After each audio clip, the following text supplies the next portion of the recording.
Assalamualaikum. Hi class. Today I will teach you the input and output statement in C++. So we'll start with the input statement first. If you can still remember, an input statement is started by using the word cin, followed with a symbol greater than 2 times. When you write the word cin in your output later, you can see a blinking space where the user can enter the value using the keyboard. For example, let's say you want to enter your age. Just write the word age after the symbol greater than 2 times, and you must remember that whatever word that you write after the cin statement is a variable that you need to declare. So please declare the age on top here. Let's see how the output looks like when you write the word cin.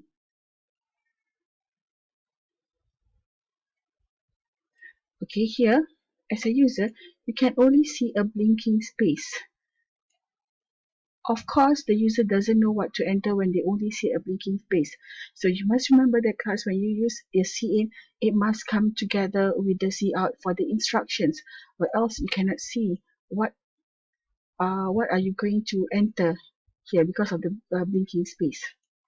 So we put a cout statement for our cin.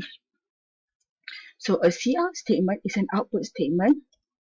So there are two ways to write the cout statement, right? So we write the word cout followed with the symbol less than 2 times.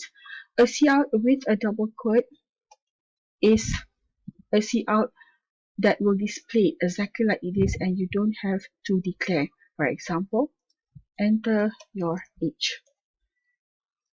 In this situation, you don't have to declare whatever that you have written inside the double quote, right? Let's see the output.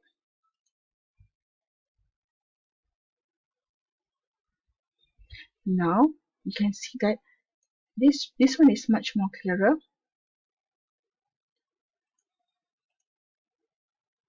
Okay, whereby whatever words that you write in the cell will appear as the word itself in your output, and you can see that the word cin will display a blinking space. This is where you can enter the value using the keyboard.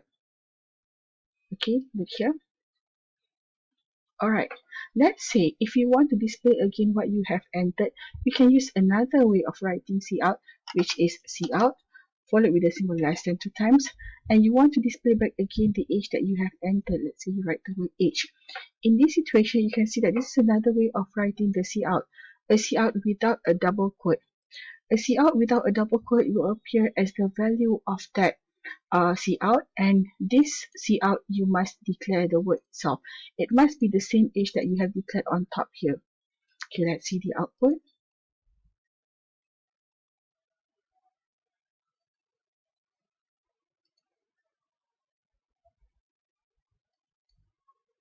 Enter your age, let's say enter 15. So when you call back again the value age here using the word cout, it will display 15 below. If you want to make your cout looks nicer, you can just display, like for example, in a double quote, your age is age. So now it will display the word your age is, and it will call back the value that you have entered on top here using the word age.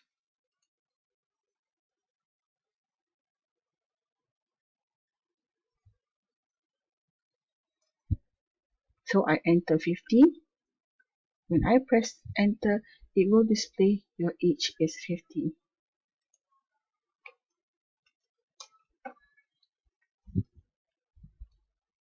Okay, so this is how we write the word cin and cout in our C++ statement.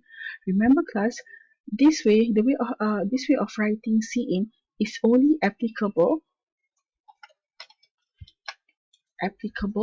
if you use, it's only applicable for integer,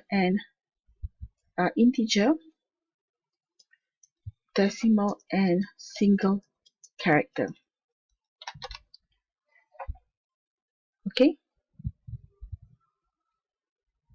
so I'm sure you have understood what I have explained to you just now on the usage of the cin and cout statement, but this one is only for integer, decimal, and single character. I will continue for strings of characters in our next video. Thank you.